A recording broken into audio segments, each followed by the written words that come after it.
Nolan Pierce had repaired wedding arches for strangers, rescued ruined ceremonies, and watched hundreds of couples promise forever beneath flowers he helped hang. None of it prepared the single father for the moment his powerful CEO stepped beneath an unfinished arbor, holding a bridal bouquet. He made one harmless joke about her being marriage material. Vivian Hart's answer turned the entire garden silent. She did not laugh it away. She looked directly at the man whose job depended on her decisions and admitted that she would need a groom exactly like him. By Monday, a photograph of that moment had reached the boardroom. Nolan's historic venue was marked for sale, and every plan he had made to save his crew looked compromised. Before either could follow the feeling between them, they would have to prove it had not purchased his future. Before we continue, tell us in the comments, where are you watching from? Nolan Pierce believed every wedding venue revealed its real character 2 hours before the guests arrived. At Larkhaven Estate, the fountains looked effortless, the roses appeared naturally perfect, and the white chairs formed lines precise enough for photographs. Behind that beauty were hidden cables, emergency kits, sandbags, and Nolan moving through the garden with a leather tool belt. He was 37, the restoration supervisor for Hartwell celebrations.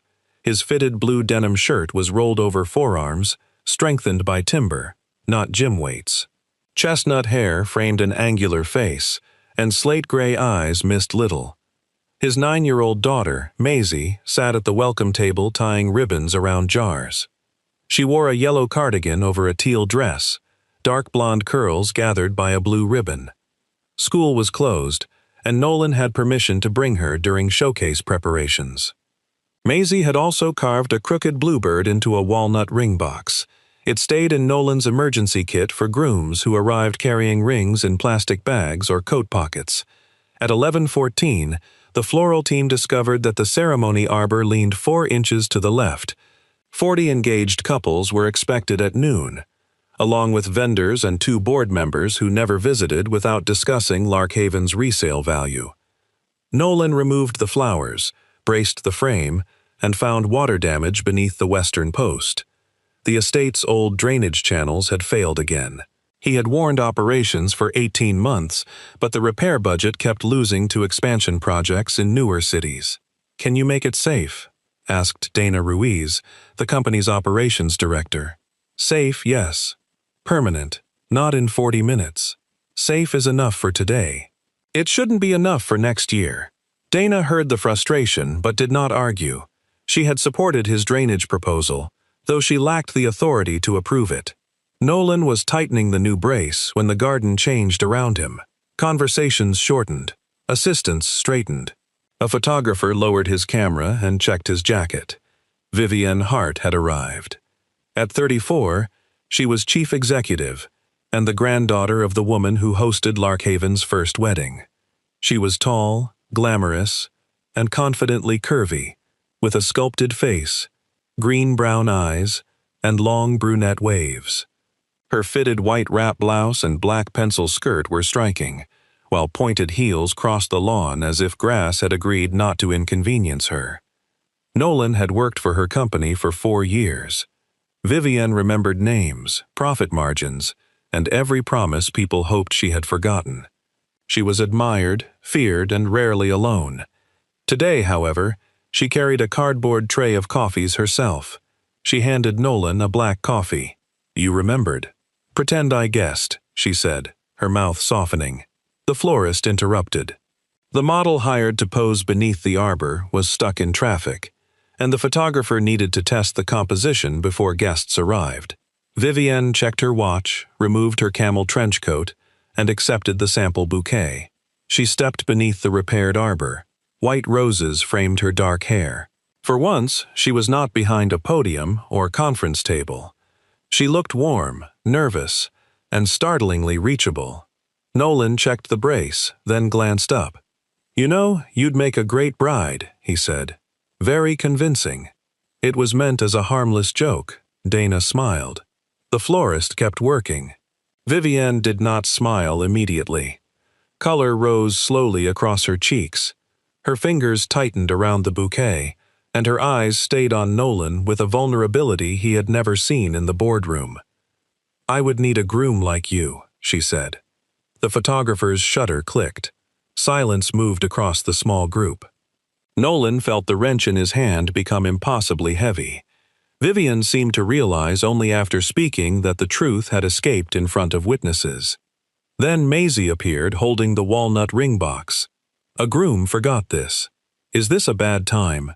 Dana coughed into her coffee. Vivian recovered first. She stepped out from beneath the arbor and crouched to Maisie's height. Maisie showed her the carved bluebird, admitting Nolan had repaired its potato-shaped beak. "It looks brave," Vivian said. "It's supposed to help people say yes." Vivian's blush deepened. Nolan took the box carefully and thanked his daughter. The forgotten groom arrived moments later, pale with panic. Nolan placed the rings inside the walnut box and showed him the bluebird. The man's breathing steadied. He carried it toward the ceremony lawn as if it were something precious. Work resumed, but the exchange beneath the arbor did not disappear. At the far end of the garden, board chairman Conrad Vale watched the photographer show Vivian the accidental image. Nolan could not hear their conversation, but he saw Conrad's expression harden. 30 minutes later, Dana asked Nolan to join a private meeting in the estate library. On the table lay 2 documents. One was Nolan's proposal for a permanent drainage restoration, an apprentice workshop, and a public garden program that could keep Larkhaven profitable year-round. The other was an offer from a luxury developer to buy the estate. The board would vote in 14 days. Vivienne stood by the window, no longer holding flowers. Her professional calm had returned, but the color had not entirely left her face. "Because of what I said outside," she told Nolan, "I will not participate in evaluating your proposal. Dana will become your temporary supervisor, and an independent engineer will review the plan." Conrad closed the developer's offer, assuming the plan deserves review at all. Nolan looked from the sale document to Vivienne. One careless joke had exposed a feeling he had never allowed himself to name. It had also given anyone who wanted Larkhaven sold a reason to call his work a favor. "Review it," he said. "Remove my name if you need to. The ground doesn't care who I am. The numbers will still be true." Vivienne held his gaze. "Then the numbers will be heard." By Monday morning, the photograph had reached the board. It showed Vivienne beneath the white arbor, bouquet in hand, looking at Nolan as if the rest of the garden had vanished. Nolan stood opposite her in rolled denim sleeves, caught between surprise and something dangerously close to hope. The image contained no words, but everyone who had been there supplied them. Hartwell's chief people officer, Priya Shah, opened a formal review. She interviewed the florist, photographer, Dana, Nolan, and Vivian. The photographer confirmed the image had been uploaded accidentally to a private vendor gallery and removed within minutes. No public post had been made. Nolan gave Priya 4 years of emails. They showed respectful professional contact, no private meetings, and repeated requests for Larkhaven's drainage repairs. His proposal had been drafted 7 months before the exchange beneath the arbor. Vivian submitted her own records and a written disclosure. She acknowledged that her answer had been personal and inappropriate in a workplace setting. She also confirmed that she had never promised Nolan a promotion, raise, contract, or protection. Conrad still wanted the preservation plan removed. "The appearance is enough," he said during a board call.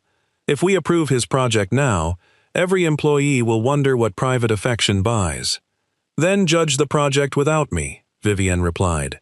"But do not erase an employee's work because I failed to hide my feelings." She recused herself from the vote, transferred Nolan's reporting line to Dana, and barred herself from every discussion of his compensation. It cost her control at the exact moment Larkhaven's future mattered most. Nolan learned this from Priya, not Vivian. They had agreed not to speak alone until the review ended. The independent engineer inspected the arbor, cracked channels, low lawn, and greenhouse. Nolan answered questions without defending his pride. His plan redirected stormwater through planted swales, restored stone drains, and converted the greenhouse into a year-round workshop. The repair cost less than half the figure Conrad had presented to the board. But saving Larkhaven required more than lower construction costs. The estate lost money during winter, and the developer's offer promised immediate certainty. Nolan spent the next week building proof. Local florists, furniture makers, photographers, and culinary students proposed winter classes. Dana secured anniversary events, while Maisie designed a children's birdhouse workshop and insisted adults required supervision with paint. Nolan did not ask Vivian for help. She did not offer it. Their restraint became painful. He saw her across the courtyard and remembered the trembling bouquet. She heard him laughing with Maisie, but kept walking because private kindness could become evidence. 3 days before the vote, a spring storm struck during a paid rehearsal dinner. Water crossed the eastern lawn exactly where Nolan's plan predicted. The temporary arbor remained secure, but the lower service path flooded. Guests were moved safely into the glass conservatory while Nolan's crew placed barriers and redirected runoff. Vivian arrived in a navy raincoat and practical boots. She began carrying folded chairs until Priya quietly reminded her that Nolan was directing the emergency. Vivian stopped, nodded, and followed his instructions like everyone else. Nolan assigned her to calm the bride's elderly grandmother inside the conservatory. No special access, no private conversation, just useful work. The rehearsal dinner continued beneath strings of emergency lights. Rain struck the glass roof, while the couple danced between potted lemon trees. The bride later told Dana it was more beautiful than the outdoor plan. After the guests left, the independent engineer photographed the flooded path. The storm had not created Nolan's argument. It had revealed it. At the final review, Nolan wore a brown blazer over a pale blue shirt, sawdust still creased in one hand. Vivian sat aside as a non-voting observer in emerald, her notes closed. Nolan presented projected winter revenue, repair costs, insurance savings, and letters of intent from 16 local partners. He did not call Larkhaven priceless. He explained exactly what it would cost to keep. Conrad asked whether community classes belonged in a premium wedding business. People don't remember luxury because it was expensive, Nolan said. They remember being cared for when something went wrong. Larkhaven can teach that care all year. The engineer confirmed his drainage figures. Dana confirmed the winter bookings. Priya confirmed the review had found no favoritism. The board postponed the sale and approved a 12-month restoration pilot by one vote. Vivian had not cast it. Outside the library, the crew waited beneath the covered terrace. There was no cinematic applause. People exhaled, called their spouses, and returned to work because a wedding began in 4 hours. Nolan found Maisie in the workshop repainting the walnut bluebird after rain had darkened one wing. "Did you save the garden?" she asked. "We earned a year." "Is the lady in the white shirt still going to marry you?" Nolan almost dropped the sandpaper. "She never said she was. She said she needed a groom like you." "That's extremely specific." Nolan sat beside her. "Vivienne made sure my work was judged fairly. Now I have to make sure she never wonders whether I wanted her, because she could save it." Maisie studied the tiny bird. "That sounds slower than a wedding." "Much slower." The next morning, Priya completed the workplace review. No policy violation had occurred, but the company established a permanent separation. Nolan would report to Dana. All decisions affecting his role would require Priya's approval, and Vivienne could not participate in his compensation or performance reviews. Only then did Vivienne send him a message. "If I asked you for coffee somewhere without flowers, would you feel free to say no?" Nolan looked through the workshop window. Across the garden, she stood alone beneath the repaired arbor, waiting without approaching. He answered with the truth. "Yes. And I don't want to say no." Their first date took place at a diner beside a hardware store. Vivienne arrived in dark jeans, a fitted cream sweater, and boots without a heel. Nolan wore a charcoal Henley beneath a brown field jacket. Without assistants, flowers, or a company agenda between them, they were both quieter than expected. Vivienne ordered breakfast for dinner. Nolan asked why the woman who ran 32 venues had never married.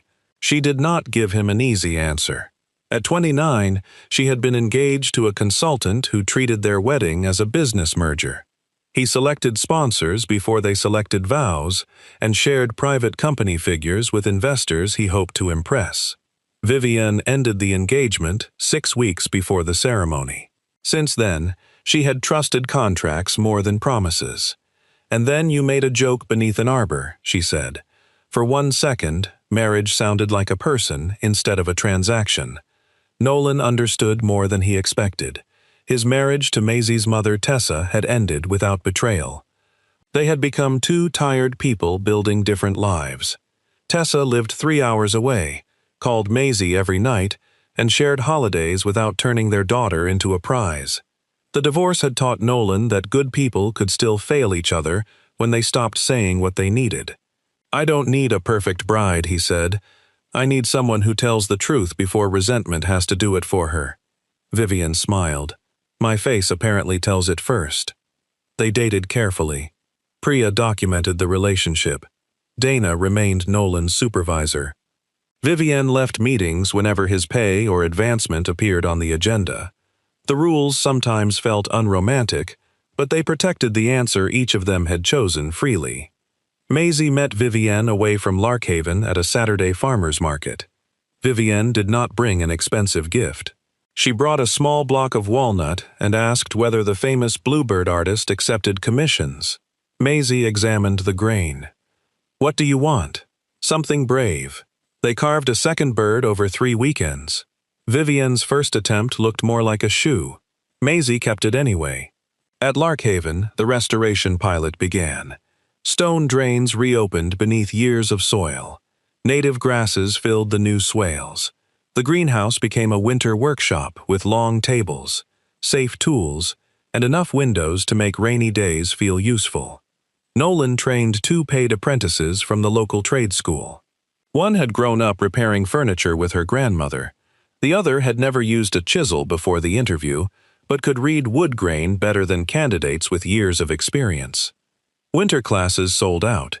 Couples returned to make anniversary boxes, repair inherited chairs, and learn how to build simple flower stands. Maisie's birdhouse session became so popular that Dana added a second date. Vivienne supported the program publicly because it belonged to the company, but she never presented Nolan's work as her idea. When reporters asked who saved Larkhaven, she named the grounds crew, Dana, the engineer, and the community partners. Conrad did not transform into a sentimental man. He remained cautious, questioned every quarter, and demanded measurable results. By spring, the estate had produced its first winter profit in 7 years. He signed the permanent restoration budget without smiling. The photograph beneath the arbor eventually lost its danger. It stayed private, stored in the photographer's archive. Nolan and Vivienne kept no copy because neither wanted the most exposed moment of her life turned into a souvenir. Their real memories were less perfect. Vivienne burned pancakes at Nolan's house and set off the smoke detector. Nolan attended a black-tie charity dinner with sawdust inside one cuff.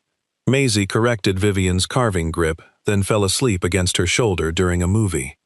Tessa met Vivienne over lunch and thanked her for never asking Maisie to choose between women who loved her. 1 year after the showcase, Larkhaven hosted the wedding of Nia Collins, the florist who had stood near the arbor when Vivienne confessed. The restored garden held after 2 days of rain. Bluebirds nested in the hedge beside the greenhouse. Nolan spent the morning checking benches, drains, and lantern hooks. Vivienne arrived as a guest, not the executive in charge. She wore a fitted midnight blue dress that followed her confident curves, her long brunette waves pinned loosely at one side. Maisie wore teal and carried the walnut ring box in both hands. "Does Nia need the emergency box again?" Vivienne asked. "Not this time," Maisie said. At sunset, after the couple left the ceremony lawn, Nolan asked Vivienne to walk with him to the greenhouse. The workshop tables had been cleared. Small lights glowed above the windows, and the second carved bluebird rested beside the first. Nolan did not kneel immediately. "A year ago, I made a joke because I was nervous," he said. "You answered honestly, and then you spent months making sure honesty couldn't harm me. Vivian's eyes filled. You protected my choice, when it would have been easier to use your power. You loved Maisie without competing with her mother.